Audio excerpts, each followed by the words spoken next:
बच्चे class 10th में और 18 फरवरी को मेरे प्यारे बच्चों हिंदी का एग्जाम देने वाले उनके लिए सबसे ज्यादा इंपॉर्टेंट है। मेरे प्यारे बच्चों आज मैं आप लोगों को हिंदी का एक वायरल पेपर बताने वाला हूं और यह वायरल पेपर आपके एग्जाम में मेरे प्यारे बच्चों 100% बनने वाला है। कोड है मेरे प्यारे बच्चों 801 DF कोड है मेरे प्यारे बच्चों और यह पेपर है आप लोगों का 70 नंबर का और आज मैं आप लोगों को 70 में 97 बिल्कुल मेरे प्यारे बच्चों क्लियर कराने वाला हूँ। सबसे पहला जो काम आप लोगों को करना है, इस बात को ध्यान में रखिएगा, उसको गलत नहीं करना है। आप लोगों को सही सही अनुक्रमांक और सही सही अपना नाम यहाँ पे डालना है। और इस पेपर को हल करने के लिए आपके पास जो टाइम मिलेगा वो मिलेगा 3 घंटे 15 मिनट। 3 घंटे 15 मिनट के अंदर इस पेपर को हल करना पड़ेगा आप लोगों को मेरे प्यारे बच्चों। आप यकीन मान के चलिए कि हिंदी में पहला पेपर है, आप लोग 95% प्लस स्कोर करके आने वाले हैं मेरे प्यारे बच्चों, इस बात की गारंटी लेता हूं। बस इस पेपर को आप लोगों को तैयार कर लेना है। यहाँ पे नीचे निर्देश लिखा हुआ मिलेगा आप लोगों को, निर्देश पर जरूर से जरूर आप लोगों को पढ़ लेना है। पहला निर्देश देखिए क्या बोला है कि प्रारंभ के 15 मिनट परीक्षार्थियों को प्रश्न पत्र पढ़ने के लिए निर्धारित है।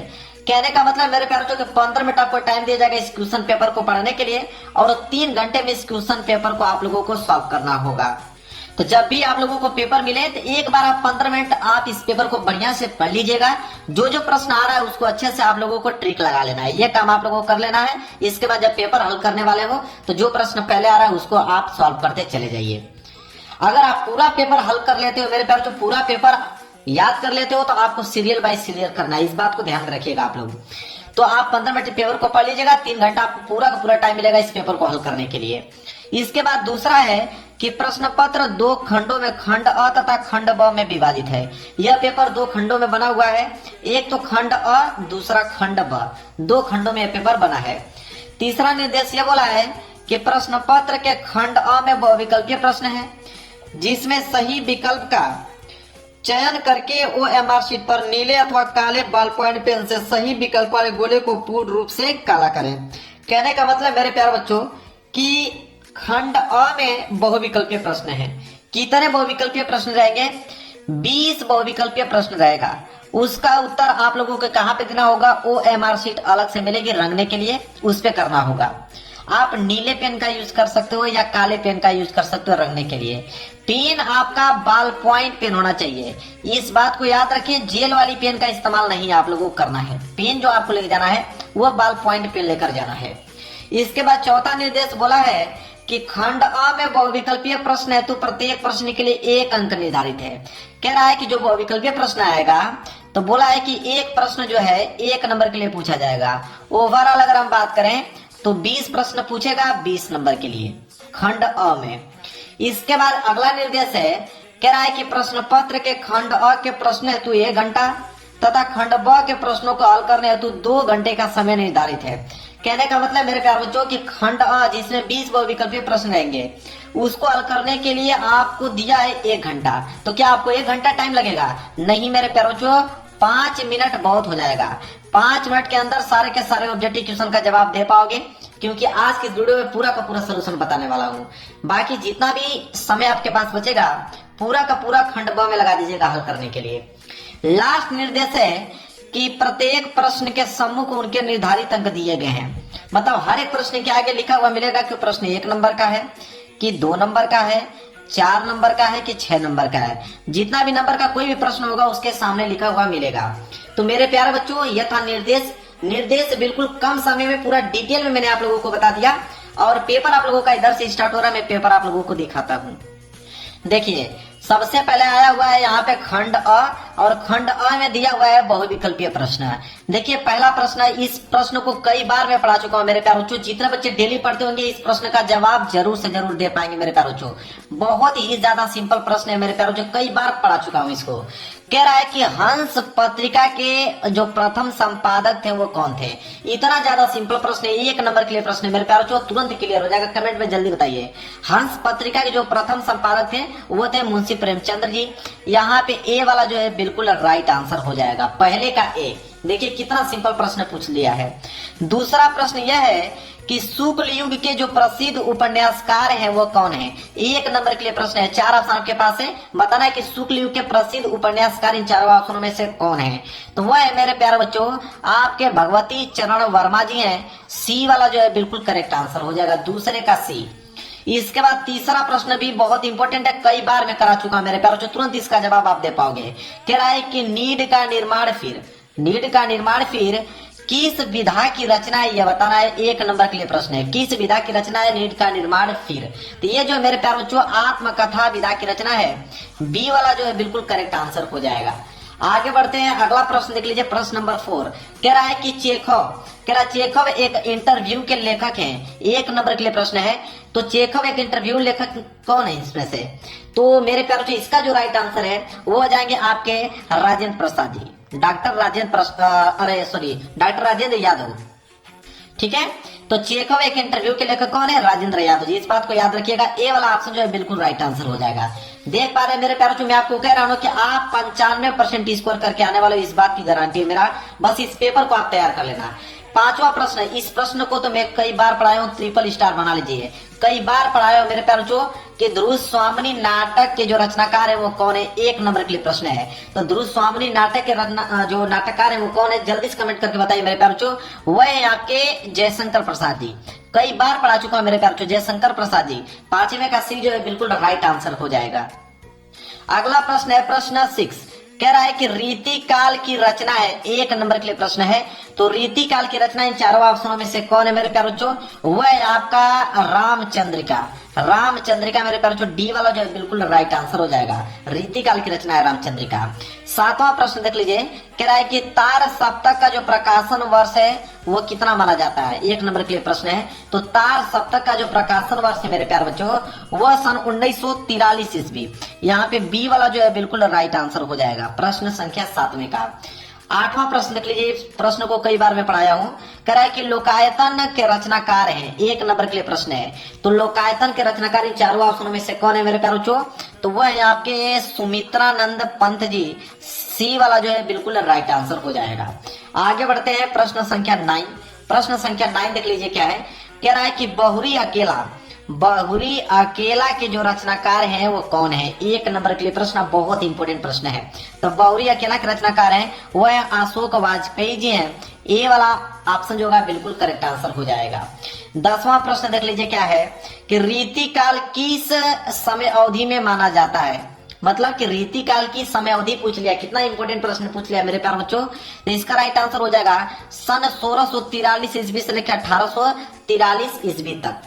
ठीक है, जो है वो रीति काल की काल अवधि माना जाता है। यहाँ पे वहां पे इसको इस तरह कर देना चाहिए था, यहाँ पे गैप देना चाहिए था ताकि दिखने में अच्छा लगे, इस तरह देना चाहिए इसको। तो आप याद कर लें कि रीति काल जो है किस समय अवधि माना जाता है, तो सन 1643 से लेकर 1843 ईस्वी तक। क्लियर है।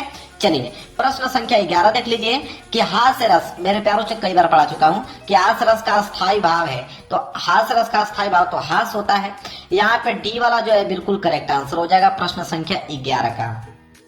इसके बाद आएगा प्रश्न संख्या 12। प्रश्न संख्या 12 देख लीजिए, कह रहा है कि जहां पर उपमेय की किसी उपमान से गुण धर्म के आधार पर समानता की जाए वहां कौन सा अलंकार होता है। मेरे प्यारे बच्चों परिभाषा ही पूछ लिया मेरे प्यारे बच्चों।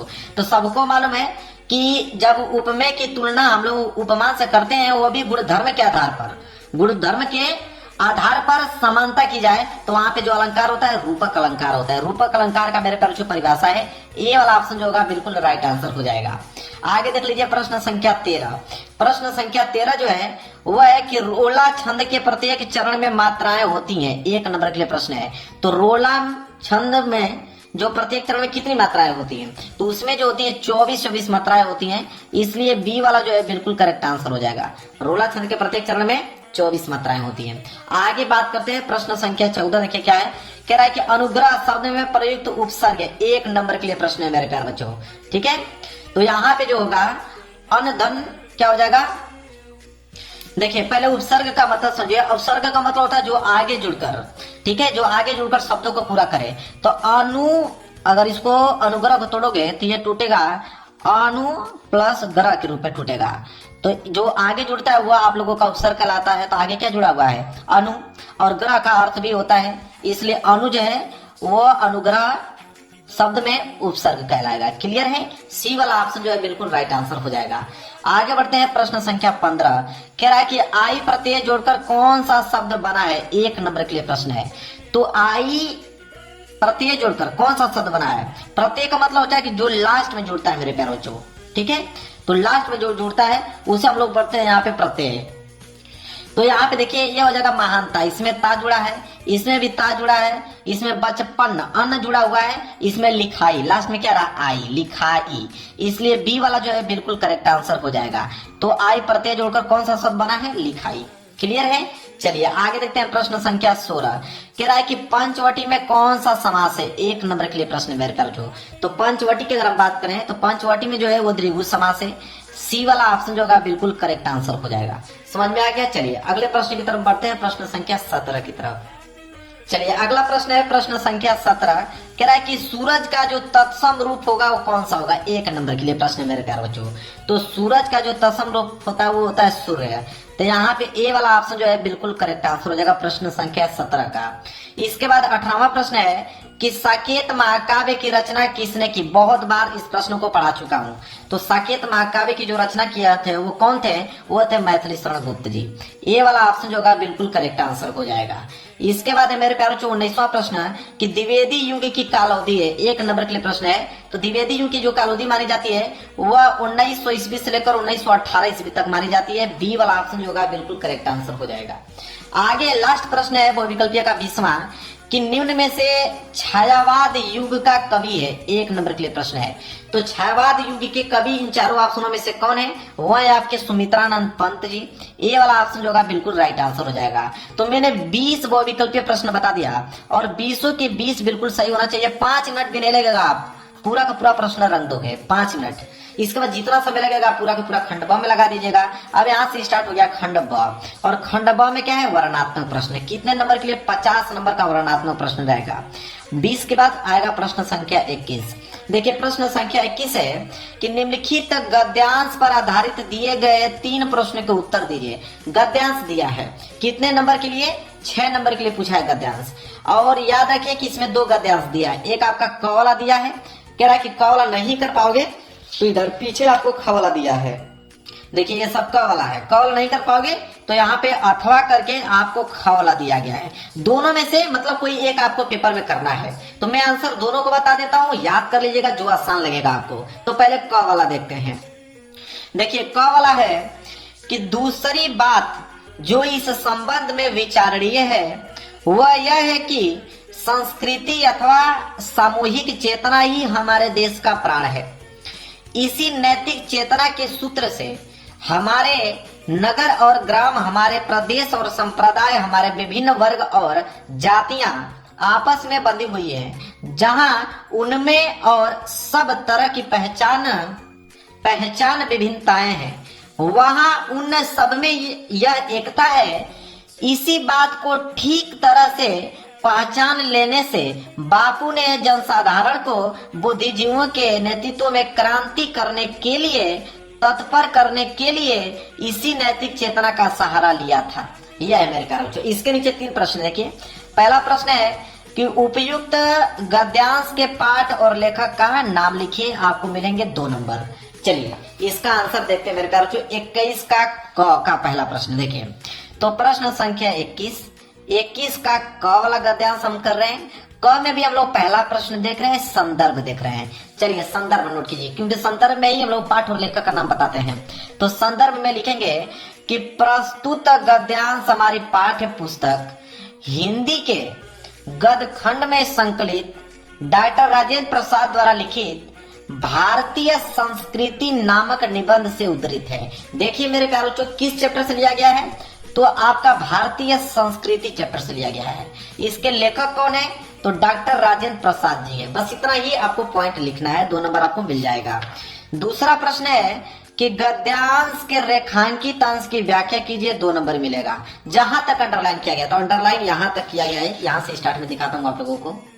देखिए अंडरलाइन यहां से स्टार्ट हो गया है कि इसी नैतिक चेतना के सूत्र से हमारे नगर और ग्राम, हमारे प्रदेश और संप्रदाय, हमारे विभिन्न वर्ग और जातियां आपस में बंधी हुई हैं, जहां उनमें और सब तरह की पहचान विभिन्नताएं हैं, वहां उन सब में यह एकता है। यहां तक अंडरलाइन किया गया है। अब इसका हमें क्या बताना है? व्याख्या बताना है। तो देखिए व्याख्या किस प्रकार लिखेंगे हम लोग तो यहाँ हेडिंग डालेंगे दूसरे का रेखांकित अंश की व्याख्या, ये हेडिंग हो जाएगी।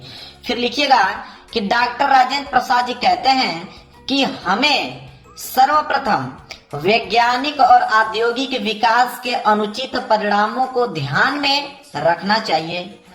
विचार करने योग्य दूसरी बात यह है कि भारतीय संस्कृति अथवा भारतवासियों की संपूर्ण व एकीकृत चेतन शक्ति ही इस देश का जीवन है। बिना इसके देश का जीवन ही संभव नहीं है।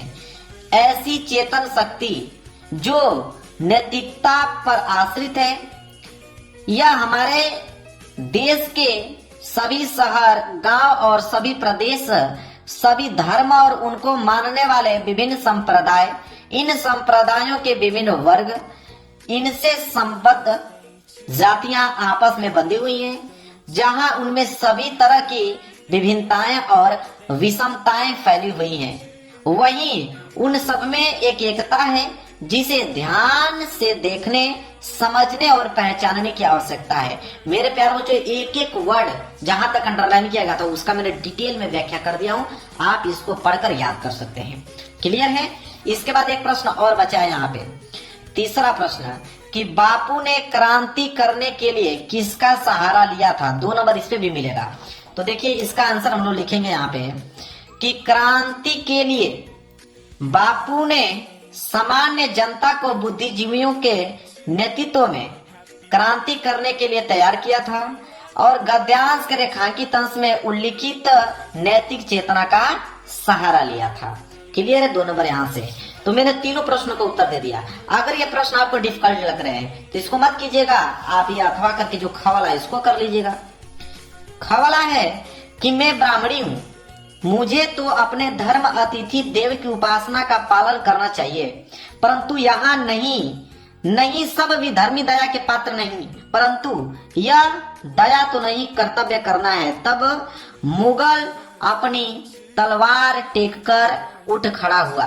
ममता ने कहा, क्या आश्चर्य है कि तुम छल करो, ठहरो, छल नहीं तब नहीं स्त्री जाता हूँ। तैमूर का वंशधर स्त्री से छल करेगा, जाता हूँ भाग्य का खेल है। यहाँ तक मेरे प्यारे बच्चों के। इसके नीचे भी 3 ही प्रश्न है क्योंकि 6 नंबर मिलेगा तो 2 नंबर के हिसाब से। पहला प्रश्न है कि उपयुक्त गद्यांश के पाठ और लेखक का नाम लिखिए। 2 नंबर मतलब संदर्भ लिखने की बात कर रहा है यहाँ पे। ठीक है, चलिए देखते हैं ख वाला। ख का हम देखेंगे यहाँ पे संदर्भ। ठीक है, पहला वाला प्रश्न कह रहा है कि प्रस्तुत गद अवतरण हमारी पाठ्य पुस्तक हिंदी के गद खंड में संकलित ममता नामक कहानी से उद्धृत है और इसके लेखक जो है वो छायावादी युग के प्रवर्तक श्री जयशंकर प्रसाद जी हैं। कहने का मतलब है कि जयशंकर प्रसाद जी इसको लिखे हुए हैं और ममता नामक कहानी से लिया गया है ये गद्यांश। क्लियर है? मतलब ममता चैप्टर से और इसके लेखक जयशंकर प्रसाद। इतना चीज आपको क्लियर हो गया। इसके बाद दूसरा प्रश्न है कि गद्यांश के रेखांकित अंश की व्याख्या कीजिए। 2 नंबर मिलेगा।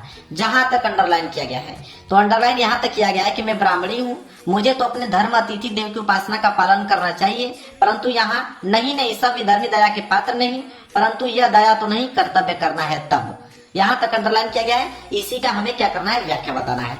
चलिए देखिए इसका व्याख्या लिखेंगे। आप हेडिंग डाल लीजिएगा रेखांकित अंश की व्याख्या, ये हेडिंग हो जाएगा। फिर लिखिएगा कि ममता अपने मन में सोचती है कि मैं तो ब्राह्मणी हूं और सच्चा ब्राह्मण कभी अपने धर्म से विमुख नहीं होता, मुझे भी अपने अतिथि धर्म का पालन करना चाहिए और इसको विश्राम करने की आज्ञा दे देनी चाहिए।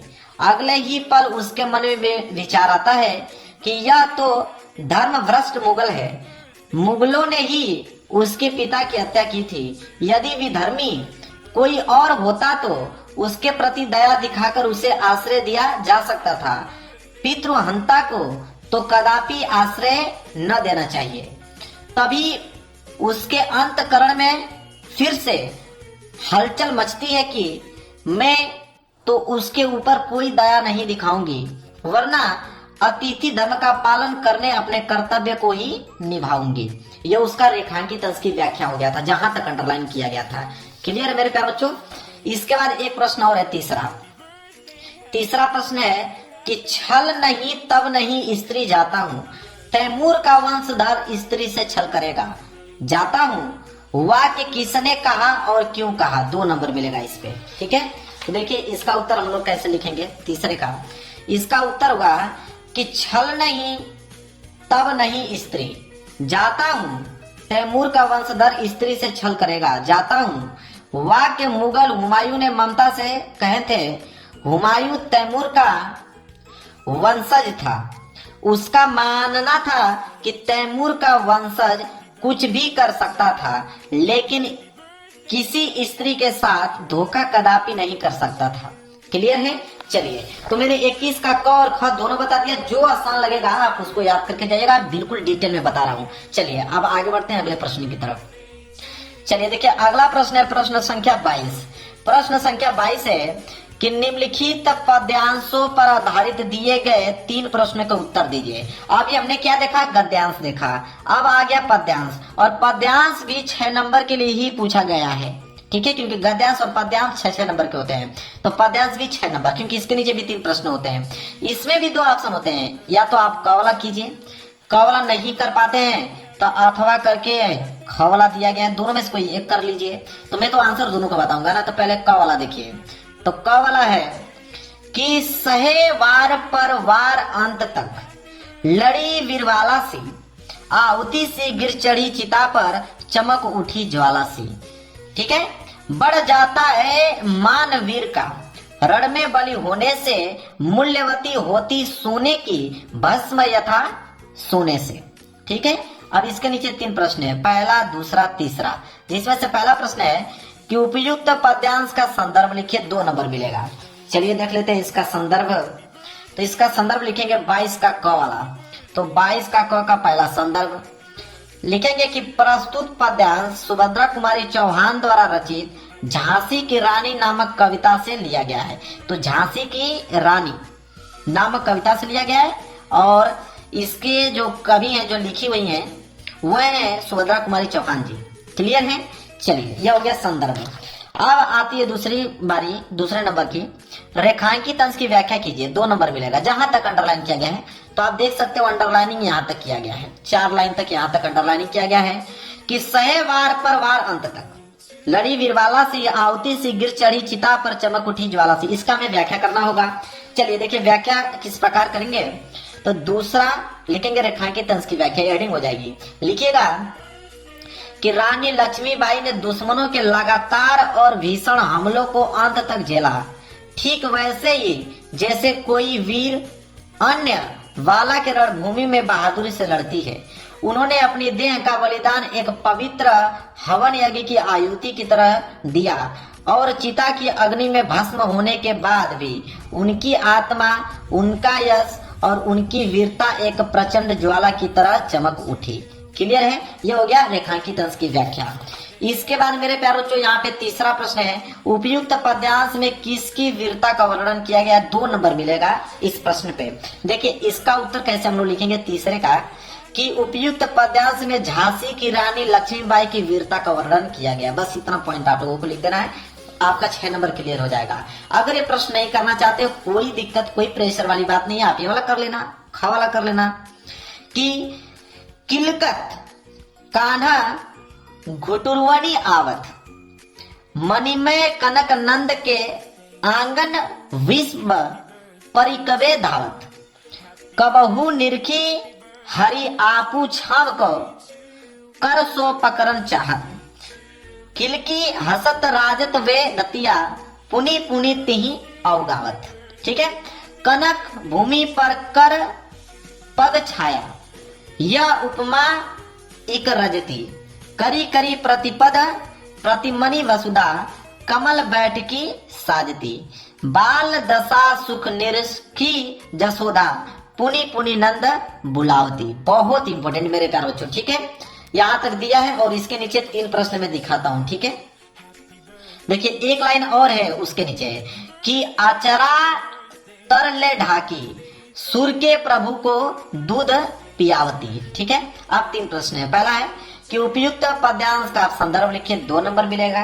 तो चलिए देख लेते हैं इसका। देखिए अथवा करके दिया ना यहाँ पे ख वाला, ख का पहला प्रश्न संदर्भ लिखेंगे कि प्रस्तुत पद्यांश हमारी पाठ्य पुस्तक के काव्य खंड में संकलित पद शीर्षक से उद्धृत है और यह महाकवि सूरदास जी द्वारा रचित सूरसागर महाकाव्य से लिया गया है। सूरसागर महाकाव्य से लिया गया है। क्लियर है। चलिए इसके बाद रेखांकित अंश की व्याख्या कीजिए। 2 नंबर जहां तक अंडरलाइन किया गया था उसका व्याख्या बताना है। चलिए उसका आंसर नोट कीजिए। व्याख्या रेखांकित अंश का लिखेंगे कि कवि सूरदास जी श्री कृष्ण की बाल मनोवृत्तियों का वर्णन करते हुए कहते हैं कि बालक कृष्ण किलकारी मारते हुए घुटनों के बल चल रहे हैं। नंद द्वारा बनाए मड़ियों से युक्त आंगन में श्री कृष्ण अपनी परछाई देख उसे पकड़ने के लिए दौड़ने लगते हैं, तो कभी अपनी परछाई देखकर हंसने लगते हैं और कभी उसे पकड़ना चाहते हैं। जब श्री कृष्ण किलकारी मारते हुए हंसते हैं तो उनके आगे के 2 दांत बार बार दिखाई देने लगते हैं जो अत्यंत सुशोभित लग रहे हैं। क्लियर है। यह हो गया उस रेखांकित अंश की व्याख्या। और ये तीसरा प्रश्न है, उपयुक्त पद्यांश में किसकी बाल क्रीड़ाओं का कवि ने वर्णन किया है? 2 नंबर इस पे मिलेगा। तो इसका आंसर लिखेंगे तीसरे का कि उपयुक्त पद्यांश में कवि ने श्री कृष्ण की बाल क्रीड़ाओं का वर्णन किया है। क्लियर है। चलिए अब आगे बारी आई आपकी प्रश्न संख्या 23। देखिए प्रश्न संख्या 23 क्या है कि निम्नलिखित संस्कृत गद्य अवतरणों में से किसी एक अवतरण का संदर्भ सहित हिंदी में अनुवाद कीजिए। अब ये संस्कृत का गद्यांश आ गया। संस्कृत का गद्यांश 5 नंबर के लिए, 3 नंबर मिलता है हिंदी अनुवाद पर और 2 नंबर मिलता है इसके संदर्भ पर, तब जाके 5 नंबर मिलता है। इसमें भी 2 ऑप्शन है, एक क वाला है, क वाला नहीं कर पाओगे कोई दिक्कत नहीं है, अथवा करके नीचे आपका ख वाला दिया गया, दोनों में से कोई ये करना है। आंसर में दोनों को बताऊंगा, पहले मैं क वाला का आंसर बताता हूँ। यहां तक है, यह है आपका संस्कृत का गद्यांश और इसका हमें संदर्भ सहित हिंदी में अनुवाद करना होगा। तो 23 का क, देखिए 23 का क, ये हो गया 23 का क। यहाँ पे संदर्भ और यहाँ पे अनुवाद। आप चाहो तो बीच में प्रसंग भी लिख सकते हो। प्रसंग का मतलब यह होता है कि यह पूरे के पूरे गद्यांश में किन चीजों के बारे में वर्णन किया गया है, उसको हम लोग प्रसंग के रूप में लिखते हैं। तो पहले संदर्भ देख लेते हैं कि प्रस्तुत गद्यांश हमारी पाठ्य पुस्तक हिंदी के संस्कृत खंड के प्रभुत्व ग्रामीण पाठ से उद्धृत है। मतलब प्रभुत्व ग्रामीण चैप्टर से लिया गया है। आपका मन करेगा तो आप प्रसंग लिख सकते हो, आपका मन करेगा तो आप प्रसंग छोड़ सकते हो, कोई दिक्कत नहीं है। प्रसंग में लिख सकते हो आप कि प्रस्तुत गद्यांश में ग्रामीण व्यक्ति की चतुरता का वर्णन बड़े ही मनोरंजक ढंग से किया गया है। क्लियर है। चलिए अब इसका अनुवाद देख लेते हैं। तो अनुवाद होगा कि उसकी बात सुनकर उस चतुर ग्रामीण ने कहा कि भाई हम अशिक्षित हैं और आप शिक्षित हैं, हम कम जानकार हैं और आप अधिक जानकार हैं। यही जानकार हमें शर्त रखनी चाहिए, हम आपस में पहली पूछेंगे, यदि आप उत्तर देने में समर्थ नहीं होंगे तब हम 10 रुपए के आधे 5 रुपए देंगे। क्लियर है। चलिए अब अगर ये प्रश्न नहीं करना चाहते हो क वाला तो आप ख वाला कर लेना। ख का भी तो वही काम करना है, संदर्भ सहित हिंदी में अनुवाद करना है, 5 नंबर इस पे भी मिल जाएगा। याद रहे दोनों में से कोई एक ही करना है, दोनों नहीं करना है। तो चलिए अथवा वाला का उत्तर देख लीजिए। अथवा करके यहाँ पे ख है तो यहाँ पे संदर्भ, यहाँ पे प्रसंग, यहाँ पे अनुवाद हो जाएगा। तो सबसे पहले संदर्भ देखिए। संदर्भ लिखेंगे कि प्रस्तुत गद्यांश हमारी पाठ्य पुस्तक हिंदी के संस्कृत खंड के वाराणसी पाठ से उद्धृत है। वाराणसी चैप्टर से लिया गया है। प्रसंग की अगर हम बात करें, प्रसंग में लिखोगे कि इस गद्यांश में वाराणसी की ऐतिहासिकता तथा अवस्थिति के विषय में बताया गया है। अब अनुवाद इसका देख लीजिए। अनुवाद होगा कि वाराणसी बहुत प्रसिद्ध प्राचीन नगरी है। यह स्वच्छ जल की तरंगों से युक्त गंगा के किनारे स्थित है। इसके घाटों की घुमावदार पंक्ति श्वेत चांदनी में बहुत सुंदर लगती है। असंख्य यात्री भ्रमण करने के लिए दूर देशों से प्रतिदिन यहाँ आते हैं और इसके घाटों की शोभा देखकर इसकी बहुत प्रशंसा करते हैं। क्लियर है। इसका अनुवाद हो गया। तो मैंने यहाँ पे क और ख दोनों का मेरे संदर्भ से हिंदी में अनुवाद बता दिया। जो आसान लोग होगा उसको याद करके जाइएगा, 5 नंबर लेकर आइएगा। अब अगले प्रश्न की तरफ। प्रश्न संख्या 24 कह रहा है कि निम्नलिखित संस्कृत पद्यांशों में से किसी एक पद्यांश का संदर्भ सहित हिंदी में अनुवाद कीजिए। अभी हमने ऊपर देखा संस्कृत का गद्यांश, ये आ गया संस्कृत का पद्यांश, और संस्कृत का पद्यांश भी 5 नंबर के लिए ही है। 3 नंबर हिंदी अनुवाद पर, 2 नंबर संदर्भ पर मिलता है। इसमें भी 2 ऑप्शन है, एक क वाला है, क वाला नहीं कर पाओगे तो अथवा करके ख वाला है। तो पहले क वाला देख लो, यहाँ तक है आपका 2 लाइन सिर्फ क वाला है।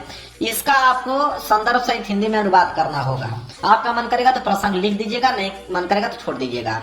तो देखिए प्रश्न संख्या 24 का क, तो देखिए 24 का क संदर्भ लिखिए कि प्रस्तुत श्लोक हमारी पाठ्य पुस्तक हिंदी के संस्कृत खंड के वीरा वीरेन पूजते पाठ से अवतरित है। मतलब वीरा वीरेन पूजते नामक पाठ से लिया गया है। प्रसंग आपका मन करेगा तो लिख दीजिएगा कि प्रस्तुत श्लोक में भारत की अवस्थिति पर प्रकाश डाला गया है। अब बारी आया अनुवाद का, तो यहाँ ये हेडिंग है आपका अनुवाद। लिखिएगा कि समुद्र के उत्तर में और हिमालय के दक्षिण में जो देश स्थित है वह भारतवर्ष है, जिसकी संतान भारतवासी है। ये उसका क्या हो गया, हिंदी अनुवाद हो गया। अगर ये नहीं करना चाहते हो क वाला, तो पीछे आपका ख वाला दिया है, उसको कर सकते हो।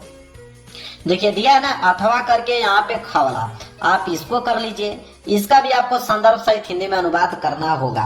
तो चलिए इसका देख लेते हैं, अथवा वाला। देखिए ये अथवा वाला हो गया संदर्भ सहित हिंदी में अनुवाद। तो यहाँ पे ये हो गया इसका संदर्भ, ये हो गया अनुवाद। तो संदर्भ लिखिए कि प्रस्तुत श्लोक हमारी पाठ्य पुस्तक के संस्कृत भाग के जीवन सूत्राणु नामक पाठ से अवतरित है। मतलब जीवन सूत्राणी चैप्टर से लिया गया है। इतना चीज क्लियर हो गया। हिंदी अनुवाद की अगर हम बात करें तो हिंदी अनुवाद होगा कि माता पृथ्वी से भी अधिक भारी है, पिता जो होता है आकाश से भी अधिक ऊंचा है, मन वायु से भी अधिक शीघ्र चलने वाला है, तिनकों से भी बहुत अधिक जो है वो चिंता है। क्लियर है, समझ में आ गया आप लोगों को। चलिए तो मैंने दोनों बता दिया, क और ख दोनों, जो आपको मन करेगा उसको याद करके जाइएगा। अब आ गया प्रश्न संख्या 25। प्रश्न संख्या 25 है कि स्वपठित खंड काव्य के आधार पर निम्नलिखित प्रश्नों में से किसी एक प्रश्न का उत्तर दीजिए। देखिए खंड काव्य, और खंड काव्य मेरे प्यार जो जिला वाइज आता है, जो आपके जिला में पूछा जाता है वही खंड काव्य आपको पेपर में करना है। कोई दूसरा करोगे 1 नंबर नहीं मिलेगा। खंड काव्य 3 नंबर के लिए पूछा जाता है। आप कमेंट कर दीजिएगा, इस वीडियो में आपको बता दूंगा कि आपके डिस्ट्रिक्ट में कौन सा खंड काव्य पूछा जाता है। अन्यथा आपको किताब में मिल जाएगा, क्वेश्चन बैंक में मिल जाएगा। ठीक है, आप देख लीजिएगा। खंड काव्य बहुत सारे हैं, जैसे मुक्ति दूत है, इसके बाद ज्योति जवाहर है, इसके बाद आपका अग्र पूजा है, इसके बाद यहाँ पे मेवाड़ मुकुट दिया गया है, इसके बाद यहाँ पे जय सुभाष दिया गया है, मातृभूमि दिया गया है, नीचे जब हम बढ़ेंगे तो कर्ण दिया गया है, कर्ण के बाद जब नीचे बढ़ेंगे तो तुमुल दिया गया है, मतलब करमवीर, करमवीर के बाद तुमुल दिया गया है। इतने सारे हैं, सब अलग अलग डिस्ट्रिक्ट में पूछा जाता है। तो आप अपने डिस्ट्रिक्ट का नाम देख लीजिएगा कि आपके डिस्ट्रिक्ट में कौन सा खंड काव्य पूछा जाता है, वही पेपर में आप लोगों को करना है। अब आ गया आप लोगों का अगला प्रश्न, प्रश्न संख्या 26। 26 का क, यह सबसे सिंपल प्रश्न है, सारे विद्यार्थी कर जाएंगे इसको।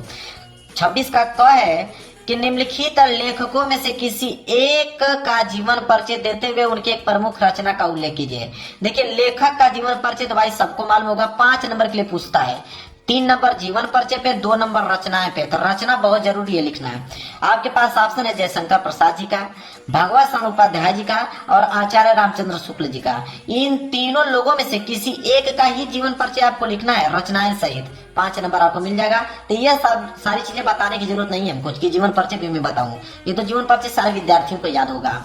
इसके बाद 26 का ख है कि निम्नलिखित कवियों में से किसी एक का जीवन परिचय देते हुए उनके प्रमुख रचना का उल्लेख कीजिए।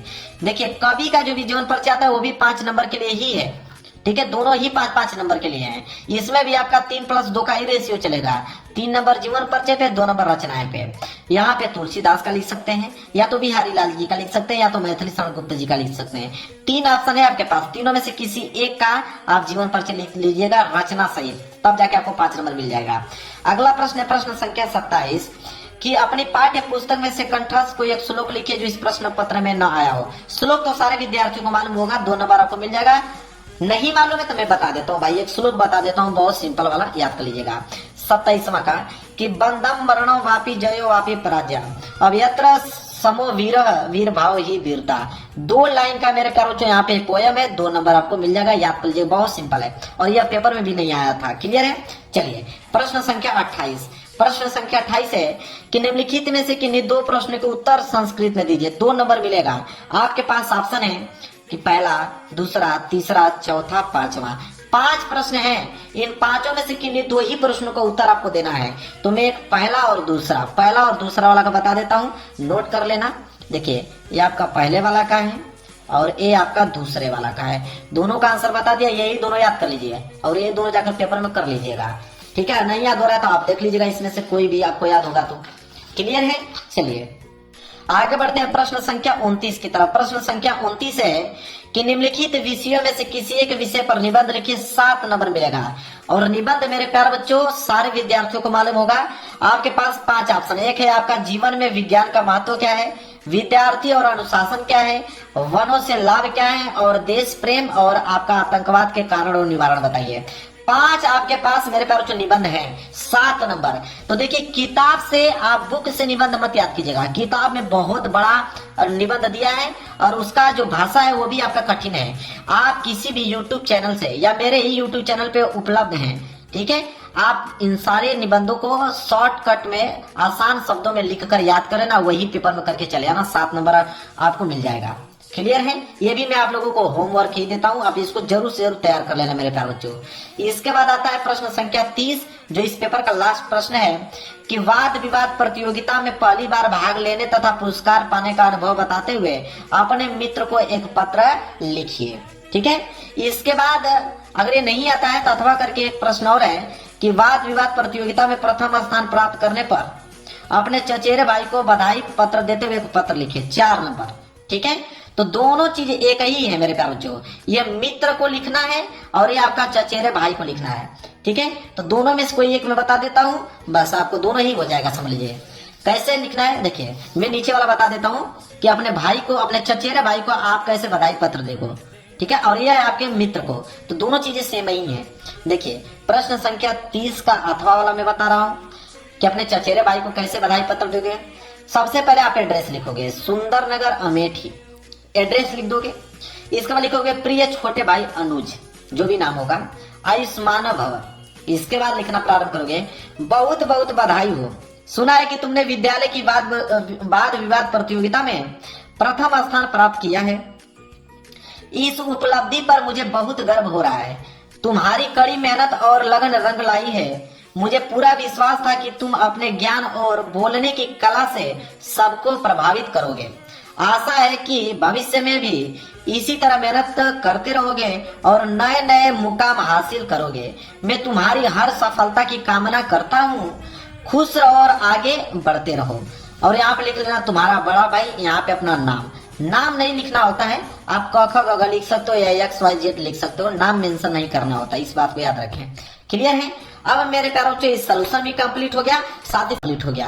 अगर आपको 18 फरवरी को मेरे प्यारे बच्चों 70 में 70 नंबर चाहिए, इस पेपर को आपको पहले तैयार करना पड़ेगा। इस बात को आप अच्छे तरीके से नोट कर लीजिए। वीडियो पसंद आई होगी तो वीडियो को लाइक कर देना, चैनल पर नए हो तो चैनल को जरूर सब्सक्राइब कर लेना। मिलेंगे एक प्यार से नेक्स्ट वीडियो में, तब तक के लिए धन्यवाद।